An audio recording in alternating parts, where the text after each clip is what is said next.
Assalamualaikum warahmatullahi wabarakatuh, pemirsa dimanapun Anda berada. Jumpa kembali dengan saya, Kang Met Production Channel. Hari ini Rabu tanggal 3 Agustus tahun 2022, bertempat di gedung DPRD Kabupaten Blitar, tepatnya di ruang rapat Komisi 1. Berlangsung rapat Komnas LPKPK Cabang Blitar dan Komisi 1 DPRD Kabupaten Blitar. Dalam rapat tersebut, LPKPK Cabang Blitar menyampaikan 33 bendel persoalan tentang pertanahan yang ada di lingkup Pemkab Blitar. LPKPK mendorong Komisi 1 segera membentuk pansus untuk segera menindaklanjuti persoalan yang diajukan pada hari ini. Sekali lagi, ayo saudaraku dimanapun Anda berada, kita lihat bersama-sama kegiatan LPKPK dan anggota DPRD Kabupaten Blitar Komisi 1. Pagi hari ini kita dapat bertemu dalam rangka audiensi dengar pendapat dari LPKPK. Mohon maaf, selama ini kami baru hari ini bisa mengundang panjenengan karena memang agenda Komisi 1 ya banyak sekali permasalahan-permasalahan yang harus kita hadapi seperti hari ini. Jadi ngantri. Tidak perlu rasa hormat, pada siang hari ini kami mengundang panjenengan semua. Seperti apa yang menjadi permasalahan yang harus LPKPK sampaikan, kami akan mendengarkan dan akan ingin mengetahui seperti apa permasalahan-permasalahan yang harus menjadi kami yang harus menindaklanjuti atau seperti apa nanti setelah penyampaian dari panjenengan semua. Untuk itu kami mohon dari perwakilan LPKPK untuk nanti menyampaikan permasalahan atau memaparkan apa yang menjadi permasalahan selama ini. Yang jelas dengan lembaga pengawasan kebijakan ini jelas banyak permasalahan mungkin yang ada atau yang diketahui oleh LPKPK, dan kami akan membuat kesepakatan Pak ya. Ini kita mulai jam 10.15. Kalau bisa 1 jam selesai, alhamdulillah ya. Karena ini nanti mungkin dari Bapak Ibu Komisi 1 ada agenda juga, tapi kalau memang harus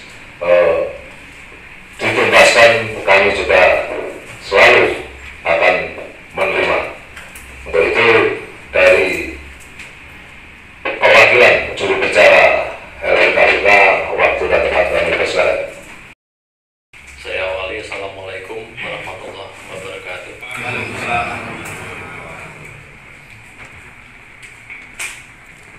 Yang kami hormati Bapak Ketua Komisi beserta anggota yang hadir, kawan-kawan seluruh tim yang hadir hari ini. Mungkin izin untuk memperkenalkan diri dulu ya Pak, yang semuanya. Nanti kalau di lapangan bisa saya itu Pak. Saya Haryono, panggilan Doni atau Doni itu dapat dari mana, tapi banyak yang manggil saya Doni. Tapi nama saya asli ada. Saya Ketua LPKPK Blitar. Di sebelah kiri saya ini Mas Badi, perwakilan dari Helusari. Yang di belakang panjenengan sing penggawane nyoting video ini sedang ngetok Pak Slamet, perwakilan dari Soto Giant. Sebelah kanan saya ini Pak Makno Esa, Purna TNI. Beliau juga mantan penyidik Militer, sebelah kanan Pak Makno Mas Gendro, Sekretaris Cabang Perwakilan dari Surabaya. Pak Makno tadi perwakilan dari Samben. Kemudian di sebelah selatan Mas Hendro ada Mas Brondon, itu perwakilan dari Kota Semarang Wetan. Sebelahnya Pak Sutari dari perwakilan Binangun. Sebelahnya lagi Mas Hasan Projek SH dari Bagian Kidul Kota.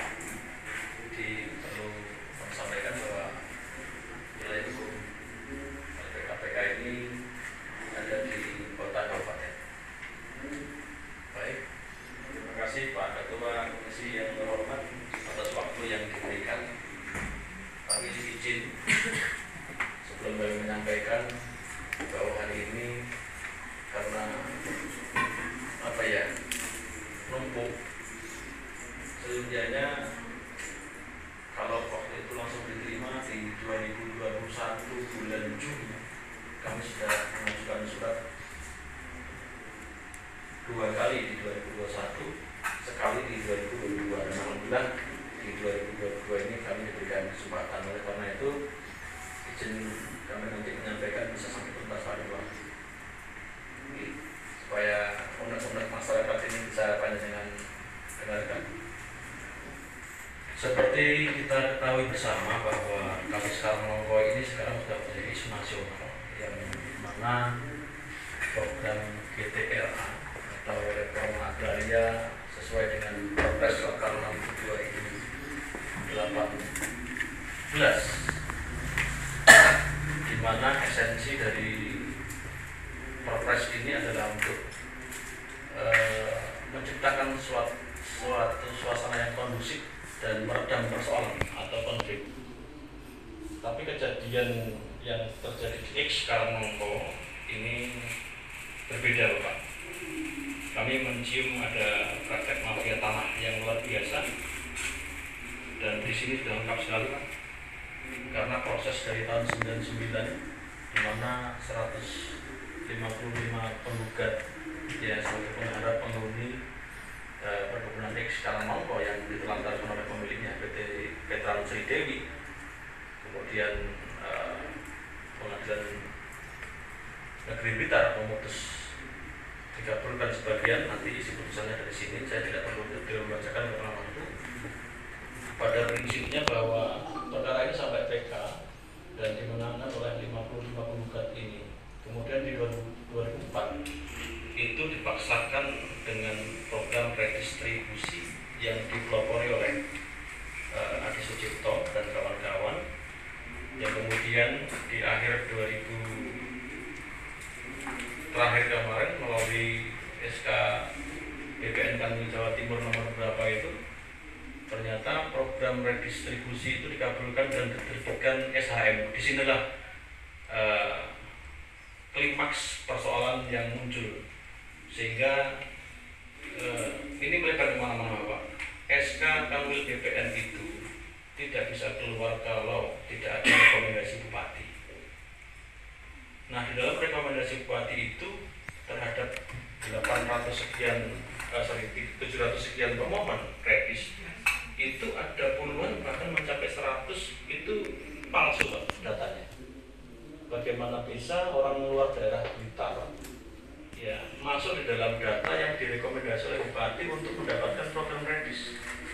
Mohon ini nanti dikaji sejauh mana program redis ini bisa dilaksanakan sesuai dengan amanah Perpres 86 2018 tentang reforma agraria. Dan berdasarkan surat dari Komnas HAM terakhir tanggal 27 Juli 2022, Komnas HAM sudah merilis pernyataannya dan Komnas HAM sudah bersurat ke Menteri ATR BPN karena di sini ditemukan ya, karena Komnas HAM sudah turun ke lapangan melakukan identifikasi terhadap objek sengketa, ditemukan adanya praktek mafia tanah dan pelanggaran HAM. Dan rekomendasi Komnas HAM jelas sambil menunggu kepastian hukum. Sebetulnya kalau pada saat itu Bupati tidak merekom, ini kembali lagi kepada kepala daerah kita, Bapak. Kalau bupati tidak merekom itu, maka program dari sini tidak akan ada. Akhirnya kami menyimpulkan bahwa siapa yang menciptakan konflik di Karangmongkong adalah kepala daerah. Bahwa kasus ini sudah inkrah, Pak. BPN sudah diperintah dalam berita acara eksekusi ya nomor 86 tahun 99 oleh Pengadilan Negeri Blitar. Ya, sudah ada perintah, sudah ada berita acara eksekusi. Ini kita lampirkan berita acara eksekusinya, Bapak. Iya. Sudah jelas semua. Iya. Namun oleh pemerintah daerah dan stakeholder yang ada di Kabupaten Blitar ini dilawan dengan dalil itu tanah negara dan bla bla bla bla. Oke. Tapi kami tidak membahas tentang konflik yang sudah terjadi, kami ingin membahas tentang rekomendasi HAM. Dan kita masih menunggu dari Kementerian ATR BPN hasil dari rilis HAM bahwa ini perintahnya jelas untuk dihentikan program reforma agraria. Dan kemarin Pak Wagub sudah berkata tegas dengan stakeholder untuk memperjuangkan hak penggarap, dalam hal ini penggugat. Jadi dalam kasus ini Bapak, rekomendasi kami agar Komisi 1 DPRD Kabupaten Blitar segera membentuk pansus untuk mencari tahu dan memberikan tahu kepada publik bahwa kasus Karangmongkong ini tidak ada mafia tanah dan pelanggaran hukum. Itu pada kasus Karangmongkong yang bisa kami sampaikan, dan ini langsung kami secara simbolis menyerahkan surat kepada Komisi 1 untuk hal-hal yang kami sampaikan. Terima kasih terkait dengan Karangmongkong sudah selesai.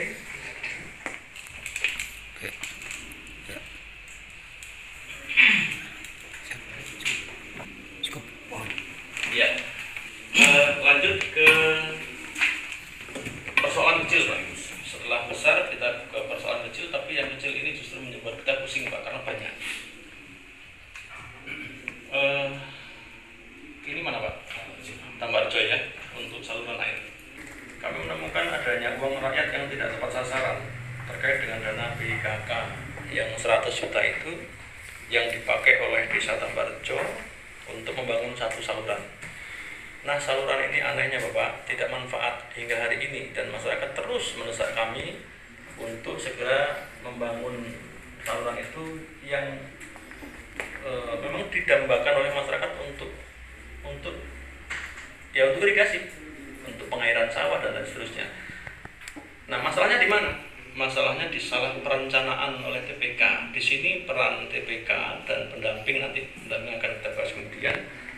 Penyebab salah perencanaan ini timbul karena kurangnya koordinasi mungkin dari PPK Camat dan pendamping desa dan seterusnya, sehingga desa memutuskan sendiri, dan akhirnya ketika dibangun ambrol, Pak. Sekitar 45 meter itu dindingnya ambrol, dan kami cek ke lapangan memang kondisinya memprihatinkan sekali. Nah, beginilah kondisi uang rakyat yang tidak tepat sasaran, sehingga saya katakan dalam PKK ini banyak yang mubazir dan sia-sia. Itu yang pertama terkait dengan Tambarjo, Pak. Saya berjalan cepat mohon, nggih. Nah, yang menjadi harapan kami pada poin ini penting kami sampaikan bahwa kami sudah ketemu dengan kepala desanya, Pak Surani. Saya sebut saja, kemarin datang ke tempat kami dan justru minta agar masalah ini dihentikan untuk tidak dilanjutkan dengan memberikan sesuatu yang menurut kami memalukan.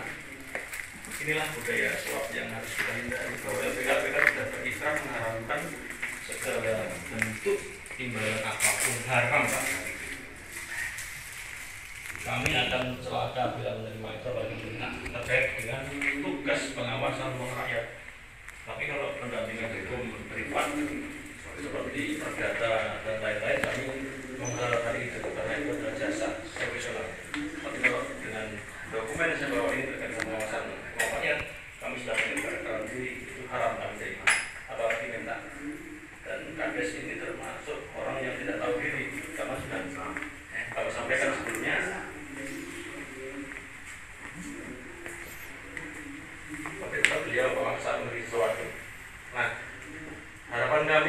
Komisi 1 bisa memperhatikan hal semacam ini supaya tidak terjadi, tidak terulang, dan pada khususnya di Tambarjo bisa dibangun kembali, Pak. Poinnya di situ, Pak. Dan kasus ini sudah kami sampaikan ke Inspektorat, kami laporkan, dan sudah ada klaim kurang lebih 32 juta kalau tidak salah. Itu setahun yang lalu, dan sampai hari ini bangunan masih berantakan. Itu yang Tambarjo di Dusun Sidoarjo kaitan saluran air. Di Desa Tambarjo poin yang kedua itu kaitannya dengan CLS, Bapak. CLS ini di tahun 2020 itu ada salah satu warga namanya Mbak Fitri ya. Itu di Sidoarjo di RT 1 RW 1.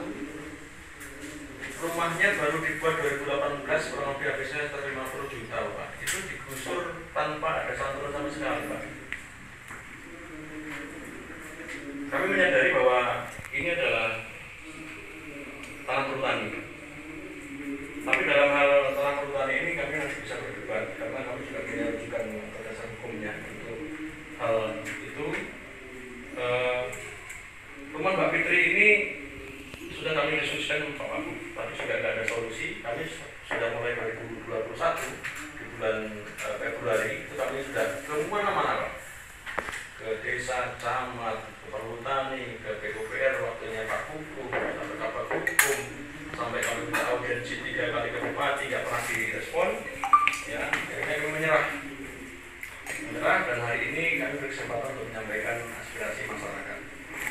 Itu kaitan rumah yang digusur korban. Nah, ada lagi yang tanam tumbuh.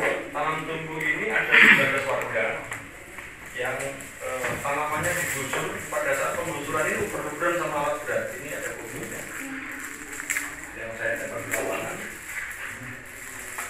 Jadi tebu dan tanaman lain-lain itu digusur, itu uber-uberan sama warga untuk mengamankan tanamannya.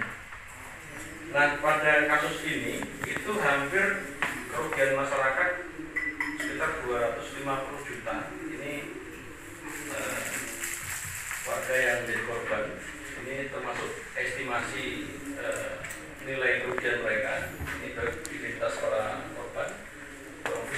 Ada 19 orang. Totalnya 250 sekian juta. Nanti berkasa kalau menentukan Indonesia berpendidikan. Itu kaitannya dengan tanaman tumbuh. Dan dua hal terkait dengan CLS, kami sudah bersurat ke pihak CLS.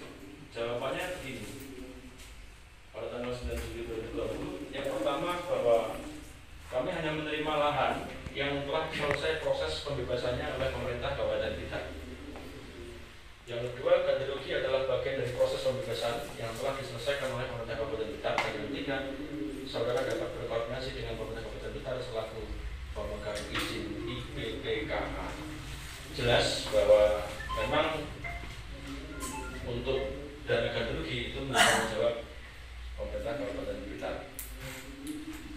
Baik, saya akan sedikit saja berbagi, Pak. Saya bukan menggurui, tapi ini ada, saya pegang peraturan Presiden nomor 62 tahun 2018 tentang penanganan dampak sosial masyarakat dalam rangka penyediaan tanah untuk pembangunan nasional. Di pasal 2, pasal 3, pasal 4, pasal 6, pasal 7 nanti bisa buka, dan pasal 8 yang intinya begini, Pak. Di pasal 7 ini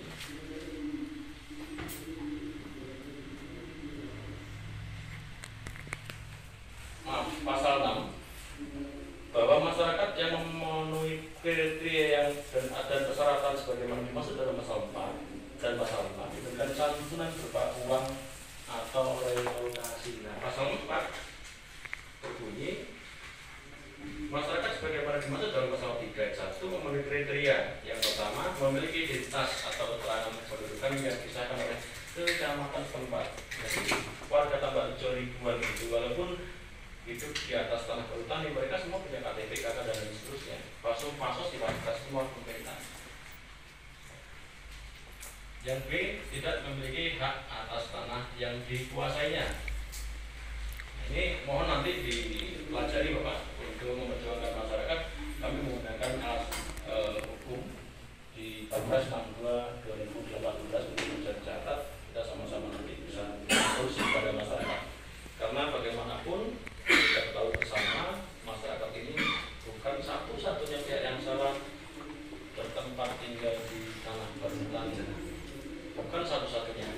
kita semua adalah pihak yang salah karena melakukan pembiaran terhadap mereka yang dari awal tanahnya diklaim oleh perhutani itu, dan itu tidak hanya Canda Rejo. Di berbagai tempat kasusnya sama, termasuk yang hari ini kita ingin sampaikan adalah di Bandung. Ada 4 miliar yang 8 untuk operasional BPN, yang 3,2 itu untuk pembebasan lahan terhadap 84 bidang tanah yang sekarang sudah dipatok, sudah dikerjakan oleh proyek CLS, dan masyarakat sudah lama Bapak memperjuangkan untuk mendapatkan haknya ini.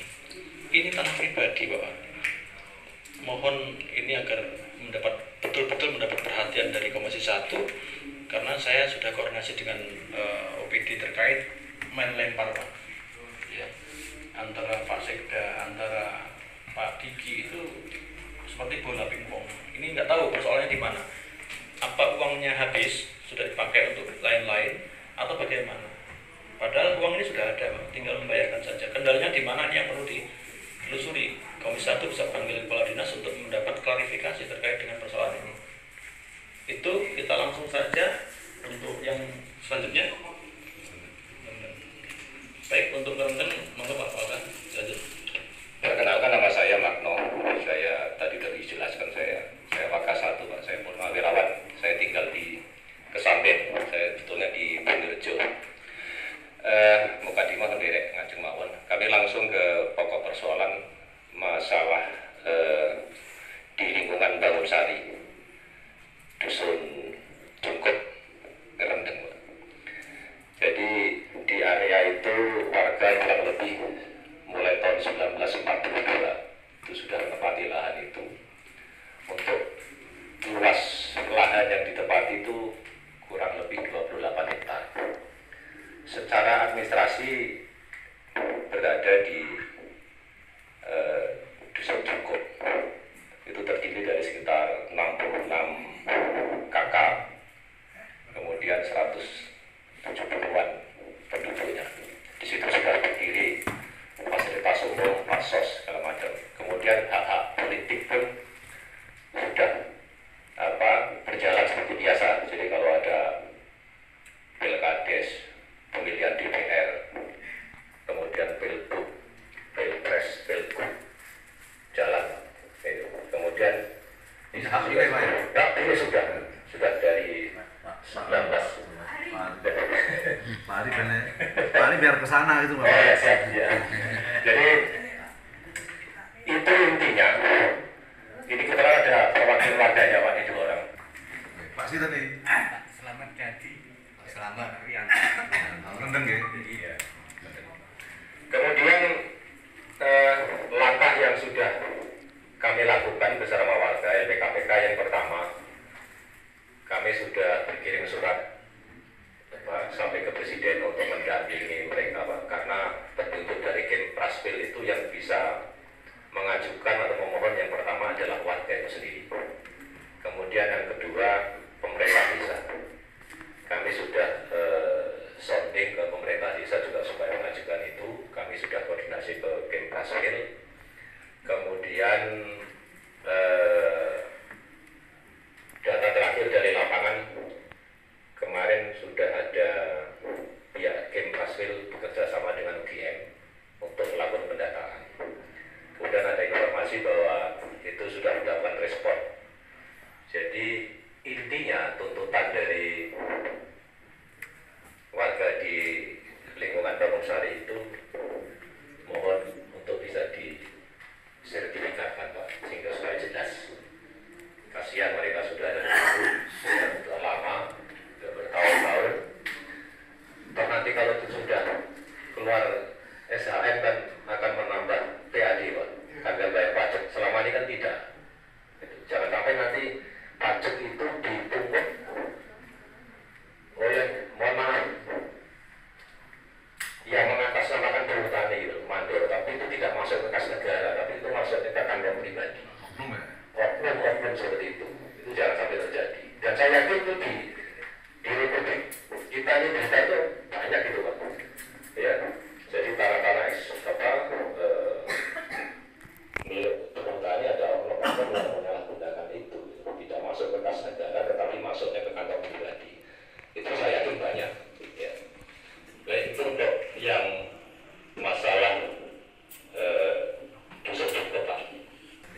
kita lanjut Bapak. Untuk pemerintahan desa di Wonotirto itu terkait dengan penggunaan dana di dua tempat, di dua titik dan tempat, yaitu lapangan.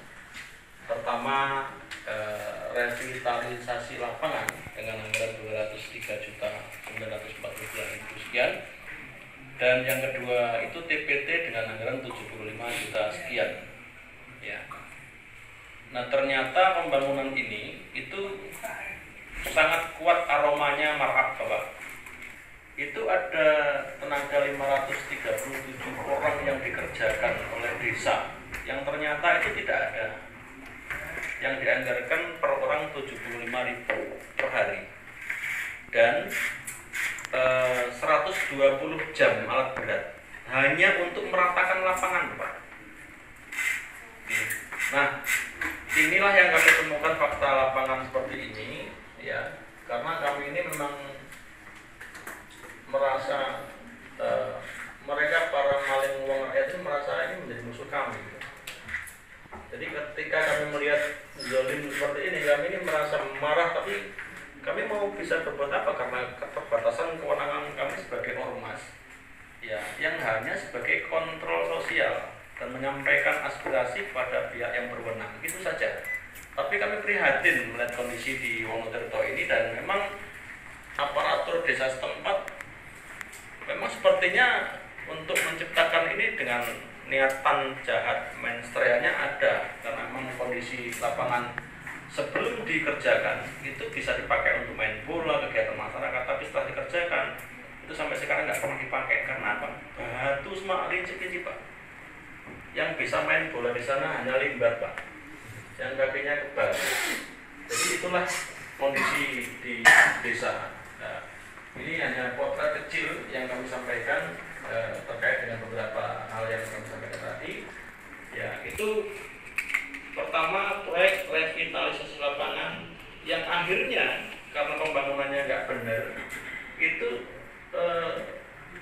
di sebelah utara itu pas hutan, Pak, ambrol, Pak. Ambrol itu ya naik kandang warga sampai hancur karena membuat pemerataan lapangan. Dinding sebelah utara nggak dikasih TPT, Pak. Hanya dikatakan itu aja, hutan ya udah habis. Dan kemudian besok tahun berikutnya bangun lagi TPT di sebelah selatannya, itu nggak kasih fondasi, Pak, cuma batu ditumpuk, dibelonjong, dengan menggocek di lapangan. Saya bukan orang teknis sipil, tapi ngeliat itu ketawa, Pak. Ini mainan anak-anak, dan batunya pun batu ambil di pinggir jalan, Pak. Batu dengan kualitas sangat rendah sekali, dan kapal bronjongnya itu kecil, dan biasanya kapal bronjong itu kan ya kalau setahun 2 tahun kan nggak karatan, Pak. Ini baru beberapa bulan karatan. Bagaimana kualitas seperti ini? Kami sudah ketemu pendamping, kami sudah ketemu dengan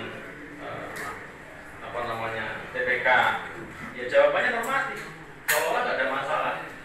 Nah, seperti ini monggo nanti ini kami mengharap dengan informasi ini Bapak-bapak yang terhormat dari Komisi 1 bisa ya main-mainlah ke desa, lihat apa yang kami sampaikan tadi bener enggak, apakah LPKPK ini hanya cari-cari atau memang fakta, dan setelah itu monggo jenengan.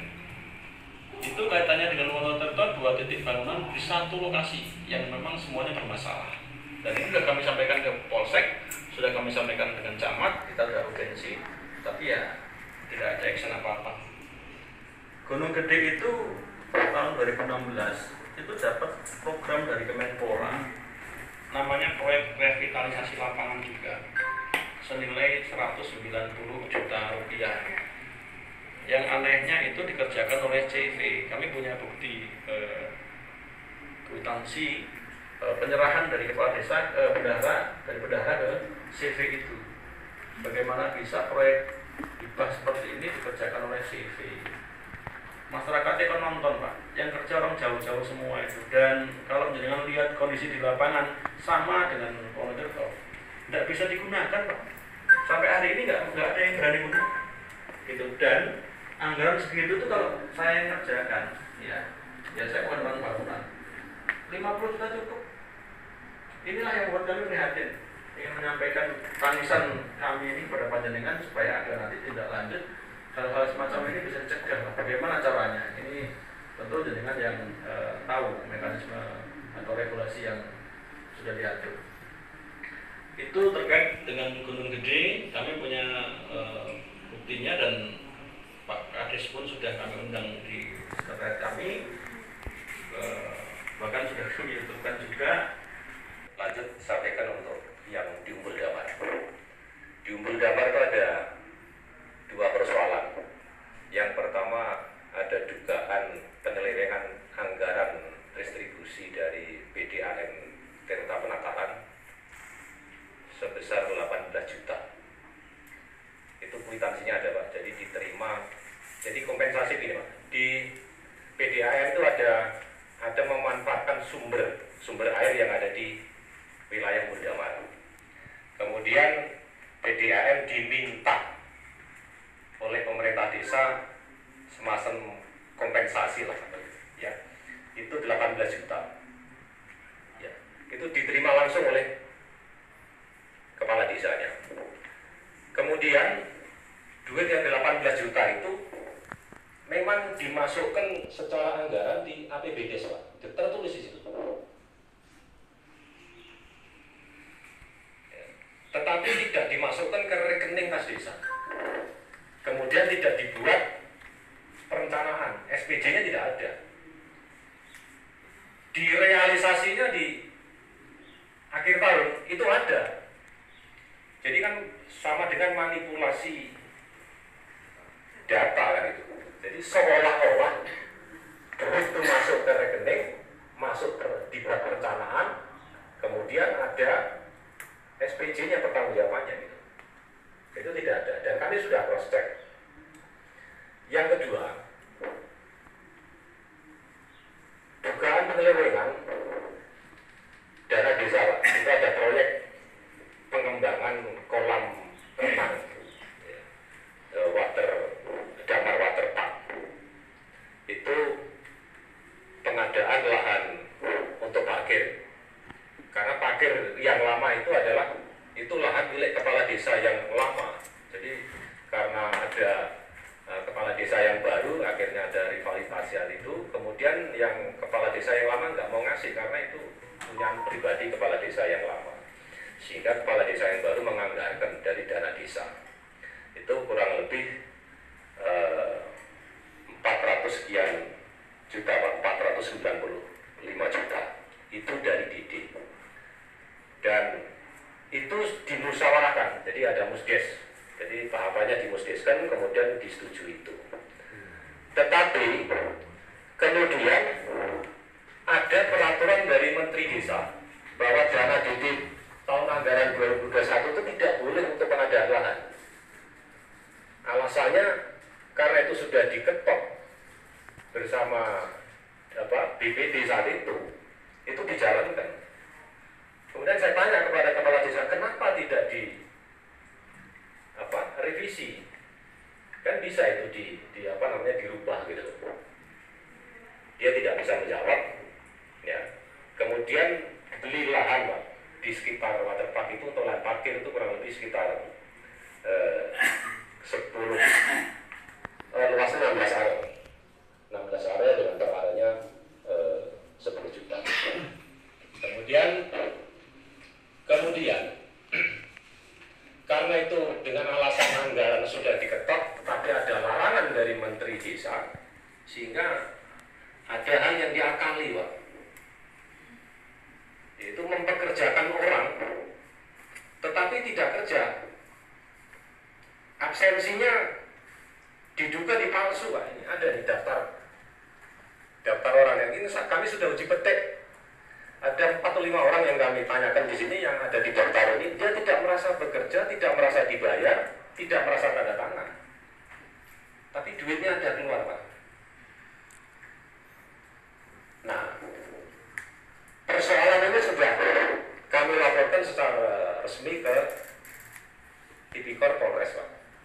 Sementara kami baru dikasih tahu bahwa hal ini masih dalam penyelidikan. Padahal kita sudah mengirim surat secara resmi ke Polres Blitar. Sekarang informasinya sudah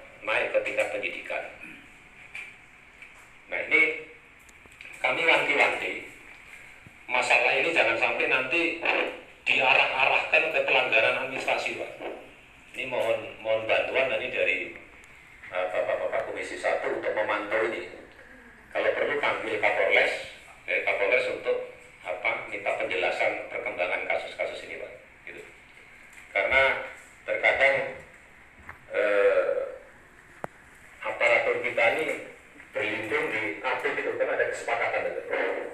Dan kesepakatan itu di apik itu berlindungnya ke situ. Dan sampai nanti pelanggarannya misalkan ini dikecil tempatnya besar ini. Sehingga diarahkan ke proses administrasi. Di Desa Kalimanis itu kebetulan di timur saya, Pak. Itu masuk Kecamatan Doko. Itu berkaitan dengan pelaksanaan atau implementasi dari Pergub 55, Pak, tentang pengelolaan aset desa. Di Desa Kalimanis itu menyewakan lahan, ya, tanah kas desa menjadi aset desa itu kurang lebih 6 hektar. Itu tahun 2021 itu disewakan ke pengusaha. Kalau boleh saya sebut pengusahanya, Pak, Jatinom, itu digunakan untuk usaha peternakan, Pak. Sampai sekarang masih berjalan. Kemudian disewakan jangka waktunya 30 tahun, Pak. Kemudian pembayarannya itu 5 tahun sekali. Itu untuk biaya sewanya per hektar itu adalah per hektar per tahun itu 7 juta. Jadi 7 kali 6 terus kali 5 tahun. Nah,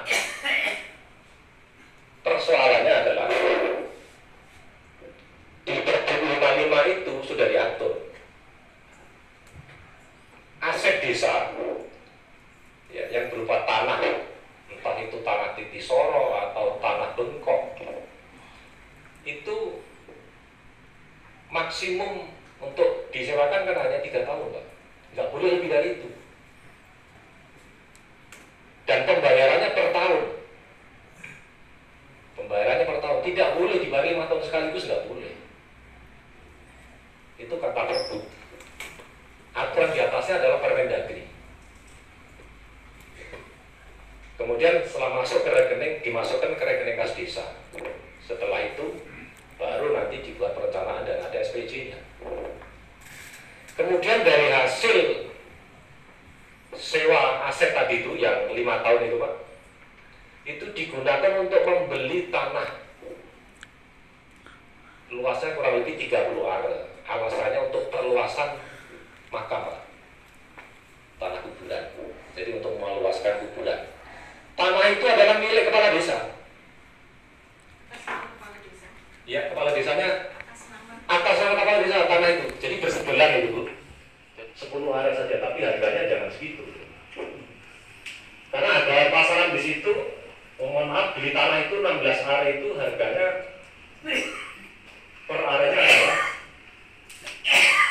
7.500.000. Sedangkan harga pasaran itu dari 3 juta, Pak. Tanahnya miring, Pak. Kalau di sini kan rata. Di tempat saya itu tanahnya miring begini. Dan tidak produktif mau ditanami apa gitu. Jadi pakai, apalagi sebelah kuburan. Orang kalau mau beli di situ nggak mungkin mau. Tapi sebelah kuburan tanahnya miring, Pak. Kami ada fotonya, ada videonya. Ya. Itu yang dikeluhkan warga. Jadi tanah itu beli di bawah, jauh di bawah harga pasar, karena itu tanahnya milik kepala desa sendiri. Itu yang di Kalimanis. Kemudian yang kedua, yang di Kalimanis sama. Ini di APBDes, pengelolaan tanah Bengkok itu tercatat, Pak, di dalam APBDes. Di LPJ juga tercatat. Kemudian ada surat perjanjian sewanya, ada DU. Kemudian tanah hasil itu adalah dimasukkan ke rekening kas desa. Desa membuat perencanaan untuk apa nih? Untuk tunjangan kepala desa, untuk tunjangan perangkat-perangkatnya. Dan selanjutnya itu ada program ini. Tetapi itu tidak menentukan, Pak. Tanah itu dikelola sendiri, banyak dikelola sendiri. Kemudian ada disewakan. Rata-rata kalau di sana ditanami, ada yang tanami tebu.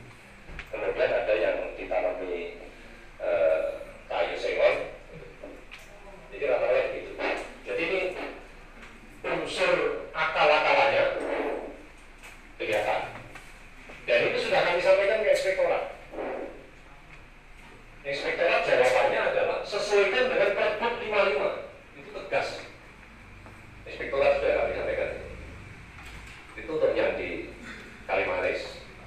Kemudian lanjut yang di Bumurjo di dusun saya sendiri. Di Bumurjo itu yang pertama pelepasan aset desa berupa tanah itu seluas 23 lebih. Itu terletak di dusun Sumber Hidro. Itu dilepas. Konon menurut ceritanya bahwa kepala desa melepas itu sudah lama, tapi sampai saat ini dokumen pelepasan tidak ada, satu lembar pun nggak punya, satu lembar pun nggak punya. Kemudian alasan pelepasan itu karena ada tanah warga kurang lebih 16 are. Itu diklaim oleh kepala desa bahwa itu menjadi tanah aset desa yang sekarang digunakan untuk sekolah SMP swasta Pak, PGRI 1 sampai.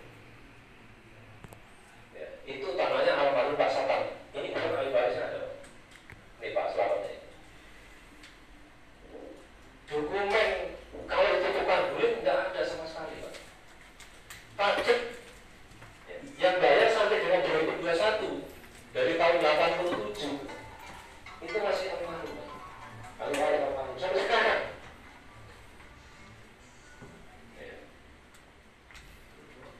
Ini SMP tapi SMP swasta.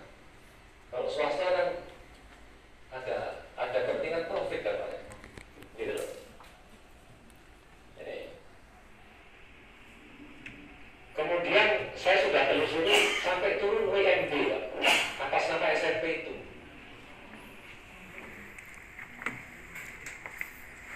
Saya yakin selama ini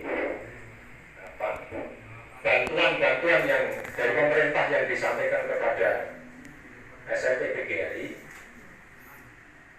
ada yang cacat Pak. Gitu. Kan syarat untuk mengajukan dana hibah ke pemerintah segala macam kan paling tidak ada sertifikat. Nah kalau misalkan menggunakan surat dari kepala desa berarti surat itu diduga palsu Pak. Ini mohon, ini menjadi perhatian betul dari Bapak-Bapak yang terhormat di Komisi 1, karena panjenengan punya pressure yang luar biasa Pak. Kami sebagai NGO ini ada keterbatasan.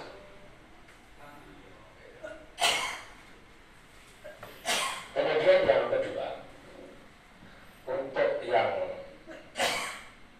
mohon maaf sebelumnya ini yang masalah yang SD1 ini sementara untuk manipulasi dokumennya itu sudah ditangani oleh kawan itu untuk dilaporkan ke Polres Pak supaya ini ditindaklanjuti. Karena kalau ini tidak ditertibkan, ya memang kalau menegakkan aturan nggak sangat berubah Pak, supaya efek jerah pada pelaku itu kemudian tidak diikuti oleh kepala desa di seluruh Blitar ini. Kemudian yang kedua sama di tadi masalah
kepala desa kan sudah dapat siltap. Kalau dulu kan belum ada siltap, makanya tanah Bengkok itu dikelola. Sekarang sudah ada siltap. Konsekuensinya itu, kalau nggak cabut siltapnya, ini kembali ke asalnya. Jadi kepala desa itu akalnya gitu, karena hak asal usul gitu. Padahal sudah diatur di dalam pergub ini. Ini mohon atensi khusus ya tentang Pergub 55 ini, sehingga Kabupaten Blitar ini pendapatannya bisa naik Pak, dari pajak. Karena untuk pendapatan yang lain kan masih belum, karena ada pandemi.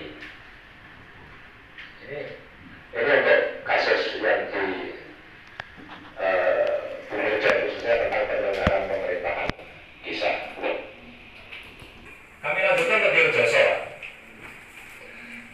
Diojoso itu sekitar tahun 2017-2018 itu ada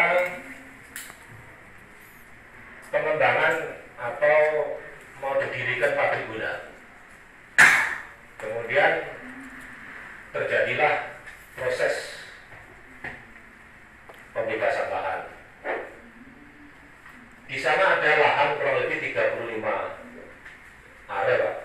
Itu terdiri dari jalan, tadinya jalan yang digunakan masyarakat, itu sudah menjadi jalan umum dari zaman dulu, ya, ke kebun, ke tetangga sebelah, itu ada jalan.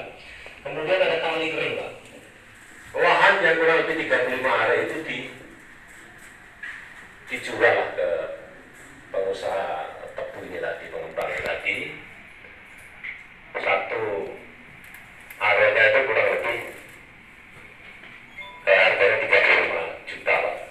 Jadi 35 juta kali 30 1 miliar lebih seperti itu. Saya sudah temui yang bersangkutan, Pak Tanggulnya sudah kami temui, sudah kami dialog, termasuk sekretarisnya sudah. Dan alasan-alasan apa dia jual, katanya ada musyawarah gitu, ada musdes, ada segala macam di situ. Kemudian hasil penjualan itu Pak, yang pertama dibelikan tanah, itu 14 area Pak, jadi 126 juta. Kemudian disumbangkan ke desa dalam rangka bersih dusun, itu kurang lebih 85 juta, itu disumbangkan ke desa. Sisanya, karena duit tadi kan masuk ke rekening atas nama dia Pak, lewat BRI. Jadi masuk ke rekening atas nama Pak Insinyur Tanggul tadi. Kemudian digunakan sama Insinyur Tanggul itu tadi untuk mengoperasionalkan sebuah koperasi. Anehnya begitu saya tanya, Pak koperasinya jenenge apa? Lari Pak. Itu Pak. Itu lupa Pak. Jadi kurang lebih dana yang sekitar 839 juta itu pemanfaatnya digunakan dia pribadi sampai hari ini Pak. Saya tanya ke pemerintah desa, kepala desa kan nggak tahu. Terus saya tanya itu peta di desa itu masuk peta mana? Iya Pak, betul masuk peta desa Perjoso. Tercatat nggak di aset desa bahwa itu tanah desa? Belum tercatat Pak, karena mungkin administrasinya zaman dulu kala seperti itu Pak, belum tercatat. Nah, kalau belum tercatat di aset desa berarti kan itu masuk tanah negara. Jangan sampai tanah tak bertuan, tidak ada tanah di Republik ini tanah tak bertuan, ya, itu tanah negara. Nah kalau itu tanah negara terus dijual pribadi lah atas nama kesepakatan warga, atas nama musdes, menurut kami kurang tepat Pak. Jadi ini perlu diluruskan. Pak Insinyur Tanggul sudah waktu kami klarifikasi menyatakan bahwa dia siap untuk mengembalikan itu untuk paling lambat pemberinya Pak. Tapi mengembalikannya kemana? Ini perlu dijembatani Pak. Dan saya sarankan ini supaya kalau bisa ada political will sehingga masuk ke desa Pak, sehingga jadi sumber pendapatan desa. Tapi tanah itu kalau betul jangan dijual Pak. Pak, gitu. kalau tanah itu Gitu. mestinya harus diberikan tanah lagi. Iya. Supaya aset itu tidak hilang. Ya, betul Pak.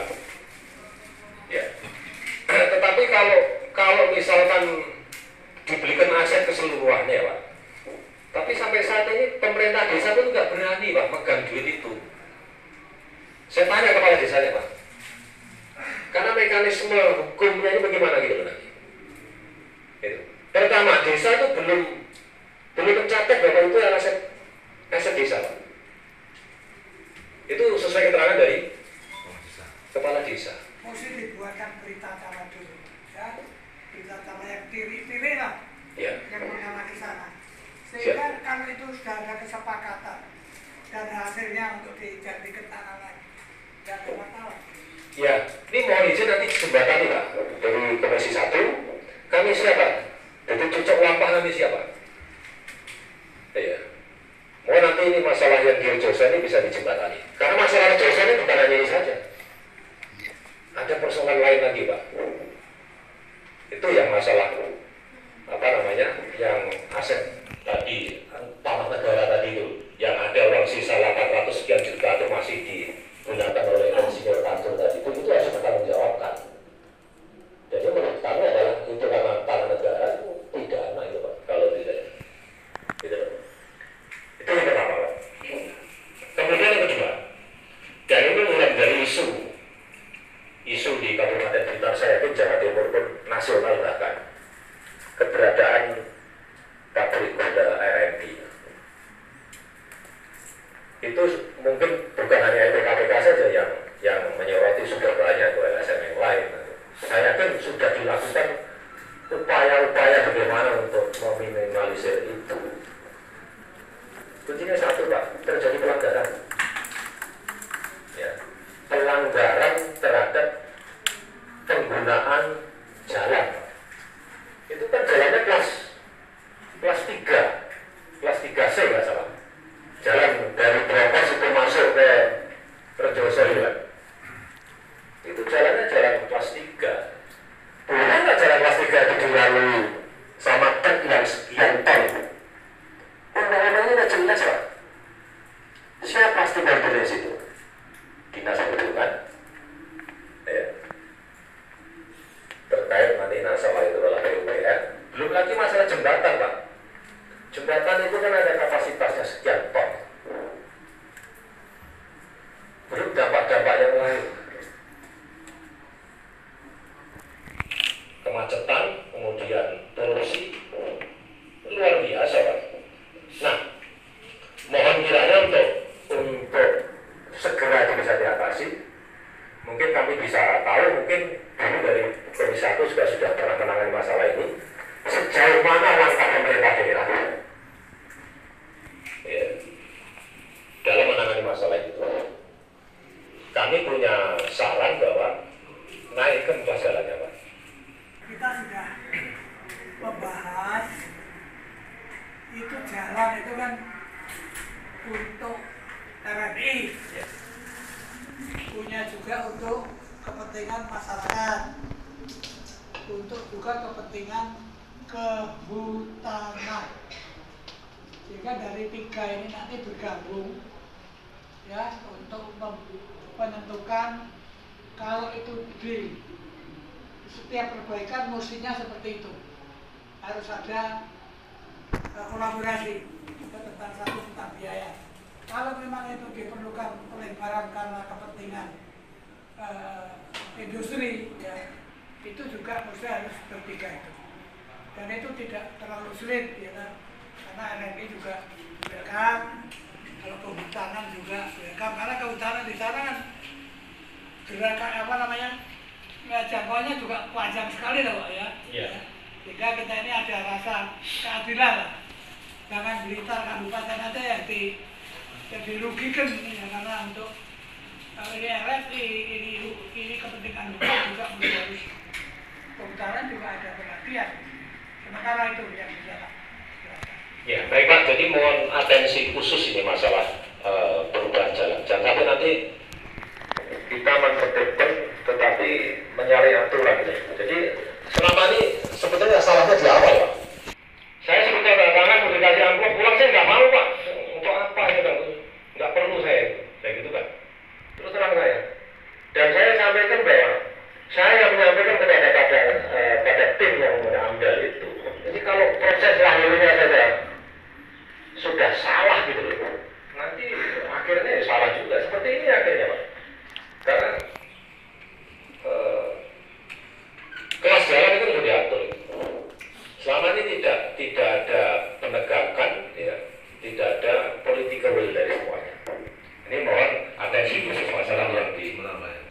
memang repot. Kita ke sana aja kan jalannya terlalu sempit, apalagi kalau ada truk bawa tebu itu kan kita juga repot untuk jalan. Maksud saya gini, ini masih ada berapa permasalahan Pak?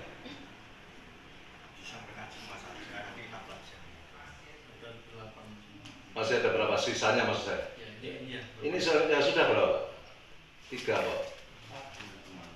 5, 6, Nah, maksud saya gini, agak lebih dipersingkat.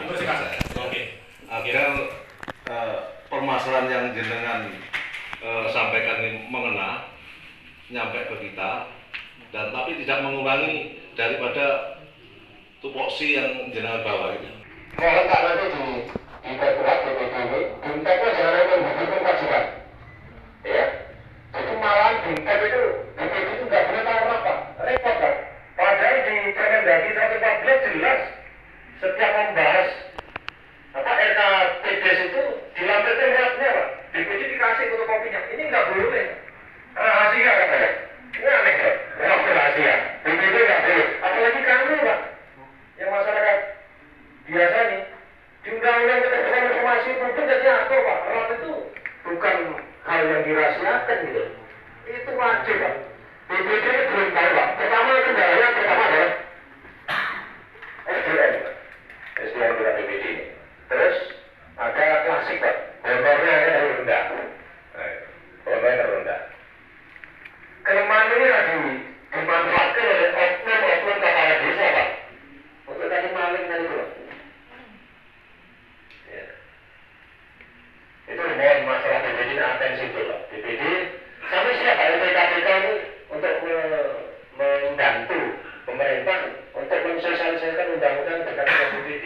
Kamu kita panggil Pak nanti BPD ya dijembatkan oleh Komisi 1, kemudian kami sudah hadir, termasuk nanti dinas terkait DPMD, Inspektorat Pak. Kami pernah didatangi dari BPD juga. BPD ya? Ya. Iya.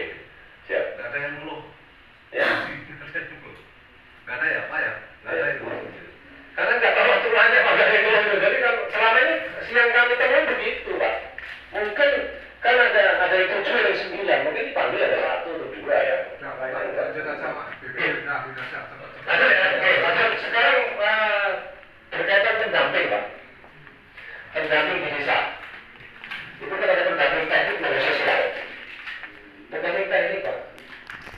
Jadi pendamping teknik ini nggak tahu jadi kewenangan siapa ini untuk melakukan tegur sapa pendamping teknik. Saya sampai ke dinas sosial, karena ini adalah rekrutmen Kementerian Sosial. Beda. Pendamping teknik Pak. Itu 50.000 per sak, dan ini kami angkat ke Polres dan akhirnya oleh Polres dilidik, datangkan Irjen Kementan, dan akhirnya para pengadu ada sekitar 13 orang itu yang memberikan kuasa kami itu dipanggil oleh Kementan, dilakukan pemeriksaan dan diarahkan untuk perdamaian. Tapi para pengadu tetap tidak mau melakukan perdamaian agar ini diusut secara hukum, dan akhir dari sandiwara penegakan hukum ini kami dipanggil oleh penyidik tipikor, katanya Irjen tidak menemukan unsur pidana korupsinya karena tidak ada kerugian negara. Dan ini saya mempertanyakan kepada penyidik, kalau gitu semua hibah-hibah itu boleh dong dijual semua mau oleh kelompok tani, termasuk Alsintan juga sama, itu nggak ada pelanggaran karena dalilnya itu adalah hibah. Pemerintah pusat sudah menganggarkan, diterima oleh si penerima bantuan, oleh si penerima mau dijual, mau dibuang, mau digodok atau dan sebagainya itu terserah. Itu kesimpulan kami, dan penyidik saya minta SP2HP tentang keterangan itu bahwa tidak ada unsur pidana di dalamnya. Sampai hari ini kami tidak dikasih. Nah, kemudian itu terkait dengan tipikornya. Kemudian terkait dengan bidungnya, ini ada dugaan manipulasi data terkait dengan program penanaman padi koko di Desa Sidomulyo, bahwa lahan yang dimasukkan dalam RPKK itu sebetulnya sudah 4-5 tahun yang lalu, dan sampai hari ini itu telah tebus semua, 99,9% tebus semua. Lah kok dimasukkan untuk menghasilkan padi koko, begitu toko par ini ya harus dibagi Pak, utuh bibit padinya. dan sekarang banyak yang busuk. Itulah Kalau itu petani kan gampang. persoalan klasik Gampang kalau petani hibah. kan. Ya. Hujannya lambat, gogolnya tidak cukup. Ya, ini kami menyoroti dari sisi penegakan hukumnya, Pak. Ya, dari regulasinya, karena kewenangan Komisi 1 ada pada regulasinya, apakah barang hibah ini boleh dijual, kemudian tidak ada unsur pidana seperti yang disampaikan oleh Tipikor Polres Blitar. Ini kan menjadi potret buram penegakan hukum di Blitar khususnya. Nah, ini kami mohon untuk Sidomulyo ini coba nanti disentil sejauh mana sebetulnya kasus ini. Kenapa videonya tidak dikembangkan, tidak tidak dilakukan penyelidikan terkait dengan dugaan data fiktif tadi, hanya Tipikor saja yang dilakukan. Mungkin itu terkait dengan Sidomulyo, Bapak. Kami tidak perlu panjang lebar. Mungkin untuk selanjutnya ini terkait dengan Soso, Pak, Gandusari. Ya, Soso Gandusari ini terkait dengan hak orang miskin bansos PKH, Bapak, untuk anak sekolah. Itu kami menyelesaikan ini dengan rasa sangat sedih karena ada 130 penerima atau KPN itu dananya diambil oleh ketua kelompok masing-masing dan diserahkan kepada pendamping. Oleh pendamping diberikan lagi oleh ketua kelompok PKH. Oleh ketua kelompok PKH dibagikan kepada penerima dengan nilai yang sudah dipotong. Total pemotongan itu hampir 100 juta. Dan akhirnya kami koordinasi dengan Kepala Dinas Sosial dan dilakukan mediasi. Akhirnya uang itu dikembalikan semua. Kenapa kami sampaikan persoalan sudah selesai seperti ini? Inilah yang harus menjadi objek pengawasan kita. Karena sejatinya ya, LPKPK sama DPR ini kan sama nyawanya di pengawasan. Karena fungsi supervisi itu lekat di Dewan dan kami juga di situ kontrol sosial. Jadi alangkah indahnya kalau DPR itu dengan LPKPK atau NGO bergandingan tangan untuk melakukan kontrol terhadap pemerintahan. Itu kaitannya dengan bansos di Soso ini modus-modus yang mungkin karena saya sudah minta keterangan pendamping. Saya minta tolong yang lain juga diungkap, saya bilang gitu. Kalau kamu mau kita selesaikan, tolong yang lain disampaikan kepada kami bisa menjadi tahu kondisi yang sebenarnya ini para oknum-oknum pendamping yang memang mencari keuntungan pribadi. Kepala desanya arogan kalau saya melihat. Jadi bantuan gempa. Iya, bantuan yang terdampak gempa. PS-nya ini, Pak. PS-nya. Iya, siap. Bantuan yang diterima oleh masyarakat ya 10-50 juta itu di Desa Sloro indikasinya sangat terang benderang dan ini sudah dilakukan penyelidikan oleh pihak Tipikor di mana perintah itu langsung keluar dari kepala desa kepada dua oknum perangkat desanya untuk mengkoordinir warga yang menerima bantuan di bank. Setelah warga tanda tangan, uangnya diambil, Pak, semua, serupiah pun tidak diberikan kepada si penerima. Nah, kemudian uang itu setelah diberikan oleh kepala desa, itu dikembalikan kepada penerima itu antara 3 sampai 4,5 juta itu 2 orang. Sisanya itu diberikan material dan material itu dinilai juga sangat jauh ya, kira-kira ya 40% yang diterima dari yang seharusnya. Itu ada 7 penerima, 1 penerima bantuan nilai 50 juta karena rusak berat dan yang 6 rusak ringan 10 juta. Total 110 juta yang diterima oleh kepala desa dan sampai hari ini kami selalu mengikuti mengawal agar proses penegakan hukum ini bisa berjalan secara objektif. Ini kaitannya dengan gempa, kita dengar juga sebentar dan dalam waktu dekat juga kami akan lapor ke Komisi 1. Itu daerah wilayah Talun ya, tapi bukan desa atau kelurahan Talun, tapi wilayah Talun ini juga sadis, Pak. Ya, sadis. Ini kami dalam Purbaket. Jadi ada titipan bahasanya pemerintah daerah lah, ada titipan dana di penerima itu separuh, Pak. Jadi kalau terima 50 yang 25 dia ambil oleh oknum, kemudian yang 25 itu baru diambil oleh yang bersangkutan.